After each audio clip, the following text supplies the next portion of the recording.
Assalamualaikum warahmatullahi wabarakatuh. Salam sejahtera untuk kita semua dan salam olahraga.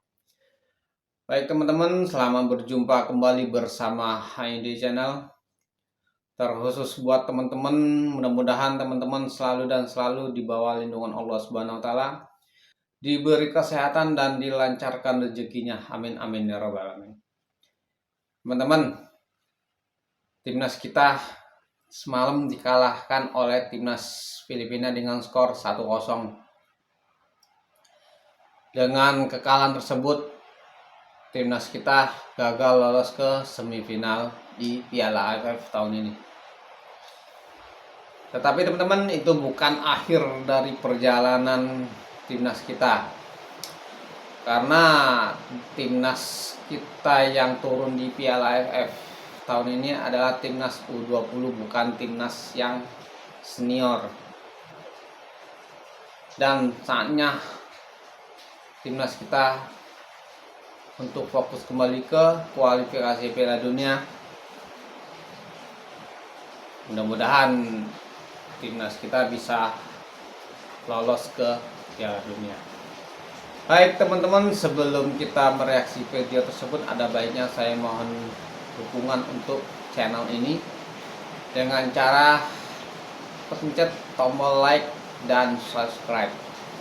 Kalau sudah, saya ucapkan terima kasih. Baik teman-teman, tanpa berpanjang lebar, mari saja kita saksikan video yang berikut ini.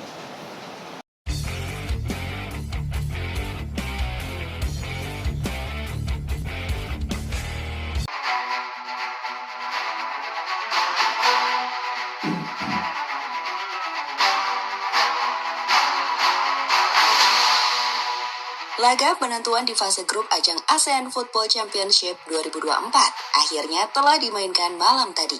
Dan hasilnya, Indonesia gagal melaju ke babak berikutnya usai skuad muda kita mengalami kekalahan di laga kontra Filipina. Meski main di kandang, timnas nampak cukup kesulitan. Dan semua diperparah saat di babak pertama, Kapten Timnas Ferrari justru mendapatkan kartu merah. Tentu bermain dengan 10 pemain saja nggak mudah. Dan pada akhirnya, sebuah keberuntungan didapatkan Filipina yang memperoleh hadiah penalti di babak yang kedua. Skor 1-0 untuk kemenangan Filipina yang akhirnya lolos menemani Vietnam di grup B ke babak semifinal. Tentu ini adalah kampanye yang buruk bagi timnas di ajang AFF. Tapi di sisi lain, jika kita melihat media sosial, terkhusus dari Thailand, banyak fans Thailand cukup menyayangkan bahwa Indonesia nggak lolos ke semifinal. Dibandingkan menghadapi Filipina, para penggemar Thailand lebih suka menghadapi Indonesia. Lantas kenapa?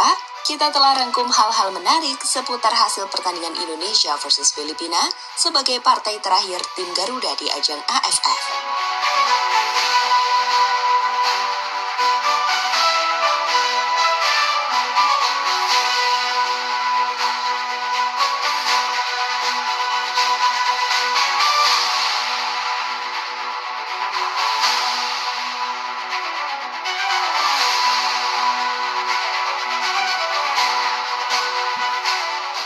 Datang ke ajang Piala AFF dengan skuad muda, di mana sebagian besar para pemain timnas Indonesia adalah pemain under 22, yang bahkan belum pernah debut untuk tim senior. Di AFF ini, awalnya kita sebenarnya sepakat bahwa nggak boleh ada ekspektasi tinggi. Walau ada target untuk lolos sampai final dari PSSI dan tim pelatih, agar membuat para pemain semangat. Tapi kan kita harus realistis. Tim yang kita bawa ini bukan tim terbaik Indonesia. Kalau kalian tanya di mana tim terbaik Indonesia, yaitu mereka lagi main di Eropa. Contohnya Jay Izzas yang baru saja cetak gol ke gawang Juventus, Eliano, Calvin, Mes hingga Tom Hai yang main di Eredivisie, atau juga pemain seperti Kevin Dix yang main di Conference League. Gak mungkin dong mereka dibawa untuk AFF, toh AFF gak masuk kalender FIFA.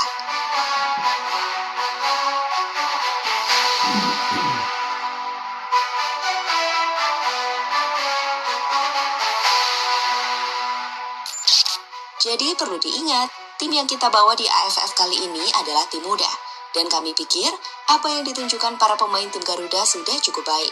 Meskipun tentu saja, masih ada banyak juga PR yang harus diperbaiki. Di laga kontra Filipina, timnas sejatinya sempat menguasai permainan dan menciptakan cukup banyak peluang di babak pertama, seperti tembakan Marcelino yang masih membentur tiang gawang Filipina. Sayang, masalah utama pemain Indonesia adalah kontrol emosi, dan itulah yang dimanfaatkan pemain Filipina untuk membuat Ferrari terprovokasi. Ketika menyikut kapten Filipina yang penuh drama, menurut Mimin, provokasi yang dilakukan pemain Filipina jelas salah. Tapi bereaksi dengan tendensi menyikut secara sengaja jelas lebih fatal. Dan itu kenapa Ferrari mendapatkan kartu merah. Sebuah kartu merah yang sangat ceroboh. Yang fatalnya sangat merugikan tim karena harus bermain dengan 10 orang. Dimana benar saja, kita pada akhirnya harus kalah 1-0 usai Filipina mampu mengeksekusi penalti yang ia dapatkan setelah Donitri terkena handball.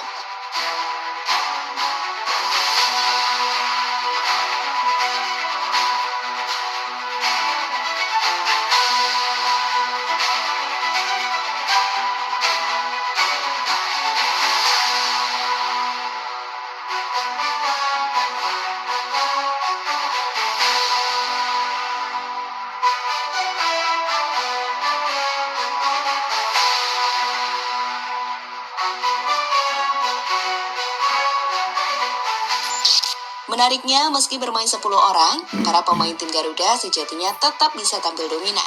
Mereka memiliki 54% penguasaan bola, yang menunjukkan jika semangat juang para pemain patut mendapatkan respect. Sayang, masih ada banyak sekali PR di tim ini, seperti pola serangan kita yang tak terskema dengan baik, yang pada akhirnya membuat lini serang kita nggak bisa mencetak gol sama sekali dari 4 laga yang telah dimainkan di AFF. Sebagai catatan, 4 gol yang dibuat timnas Indonesia semua berasal dari pemain belakang yang berawal dari skema bola mati. So, kita tidak memiliki skema open play yang bagus dan lini serang yang tajam. Ini adalah pertanyaan besar untuk Hoki, Argan, hingga Rafa Strike. Selain itu, PR lain yang bisa kita lihat dengan jelas di skuad muda ini adalah passingnya yang masih jauh dari harapan. Meski di laga kontra Filipina sudah mulai ada perbaikan, tapi secara keseluruhan kita masih melihat banyak passing negatif. Terakhir adalah ketenangan. Sepak bola memang butuh semangat, tapi semangat saja nggak cukup. Dibutuhkan ketenangan dalam setiap keputusan yang diambil di lapangan, agar terkesan tidak gerasa-gerusuk. Menurut Mimin, itu sih yang masih harus kita tingkatkan. 3 aspek yang belum kita lihat, ketajaman lini serang, passing yang akurat, serta ketenangan yang membuat kita nggak main gerasa-gerusuk. Apalagi emosian hingga terkena kartu merah yang sangat merugikan tim. Jangan ya.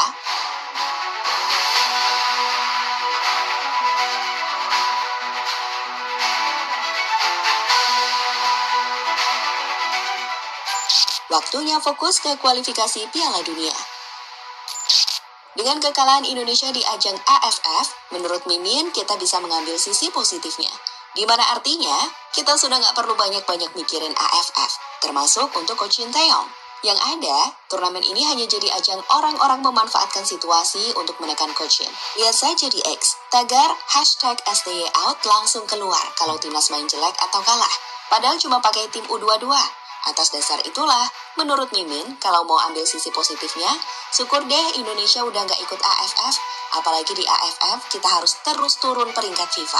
Sebagai info, usai kalah dari Filipina, kita sekarang turun lagi ke ranking 130 FIFA loh. Nah, sekarang udah nggak mikirin AFF lagi, STY pun bisa lebih fokus ke ajang kualifikasi Piala Dunia round 3, di mana Indonesia bakal menghadapi timnas Australia di bulan Maret mendatang. Masih panjang sih waktunya, tapi nggak apa-apa. STY bisa lebih fokus menganalisis strategi terbaik untuk mengalahkan tim raksasa tersebut, sekaligus memantau performa para pemain timnas di Eropa. Jadi itu sisi positifnya.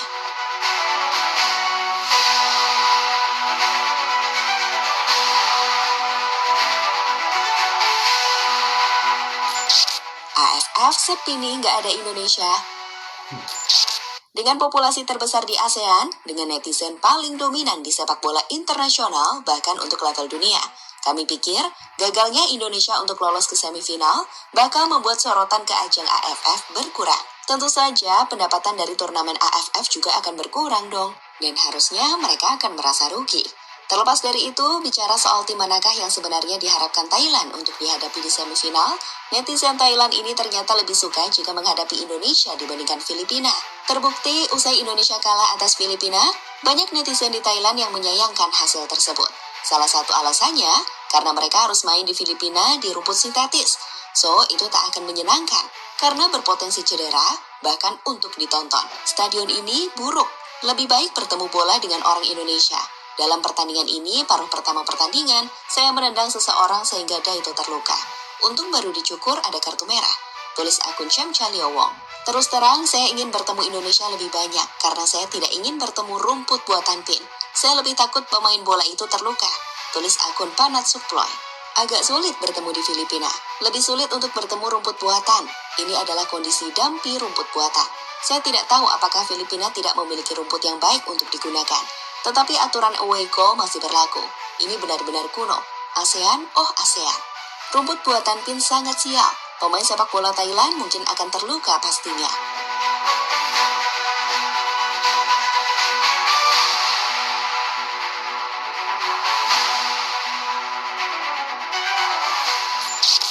Sebagai penutup, sekarang dengar deh statement dari Ketua Umum Erick Thohir saat mengomentari kegagalan Indonesia mengalahkan Filipina yang berujung pada gagalnya kita ke semifinal. Mengenai hasil ini Pak, gimana Pak? Iya, pemain bermain semaksimal mungkin. Tadi ya memang ada beberapa kejadian yang memang ya nggak menguntungkan, dapat kartu merah. Beberapa kali ada kesempatan ya ada tiang satu. Terus ya memang ya buat pemain muda bagus lah karena memang. Jadi menurut Pak Ketum, ini tetap bagus kok untuk pengalaman para pemain muda yang nantinya akan disiapkan untuk SEA Games hingga kualifikasi Piala Asia U23.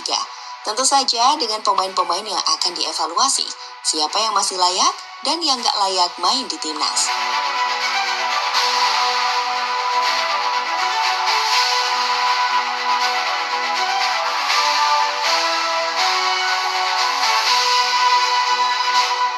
Timnas kita gagal teman-teman lolos ke semifinal karena semalam mereka kalah saat berhadapan Filipina dengan skor 1-0. Tapi kalau menurut saya tidak apa-apa lah teman-teman. Emang sih ada rasa kecewa sedikit, tapi kita juga nggak bisa memberi tekanan kepada mereka karena PSSI menargetkan mereka bukan untuk juara AFF. Mereka disiapkan untuk di Asian Games besok. Mudah-mudahan dengan bermain di AFF kemarin, pemain-pemain muda kita bisa bermain lebih baik dan lebih fokus lagi. Sekarang saatnya timnas senior kita fokus ke kualifikasi Piala Dunia round ketiga teman-teman. Karena kita tahu bulan Maret besok kita akan bermain di Australia, yaitu di kandang Australia sendiri. Itu bukan pekerjaan yang mudah teman-teman, karena kita tahu Australia bukanlah tim ecek-ecek. Australia adalah salah satu tim terbaik di Asia saat ini. Tapi insya Allah mudah-mudahan berkat doa seluruh rakyat Indonesia, timnas kita bisa bermain dengan baik besok dan mudah-mudahan timnas kita bisa membawa 3 poin di kandang Australia. Amin ya rabbal alamin. Dengan bisa membawa 3 poin di kandang Australia, pekerjaan timnas kita sedikit lebih mudah karena di 2 pertandingan kita menjamu Bahrain dan China. Insya Allah di 2 pertandingan itu timnas kita bisa memberi poin full. Kalau untuk pertandingan saat berhadapan Jepang ya sedikit pesimis teman-teman, karena kita tahu Jepang bukanlah tim yang gampang dikalahin, karena Jepang di kualifikasi Piala Dunia ini sekarang dia belum terkalahkan. Karena itu kita jangan terlalu banyak harap kalau timnas kita berhadapan sama Jepang. Baik teman-teman, demikianlah video yang barusan sama-sama kita reaksi. Saya mohon maaf kalau ada salah kata, salah ucapan, dan akhir kata saya ucapan Assalamualaikum warahmatullahi wabarakatuh. Sampai jumpa di video yang akan datang.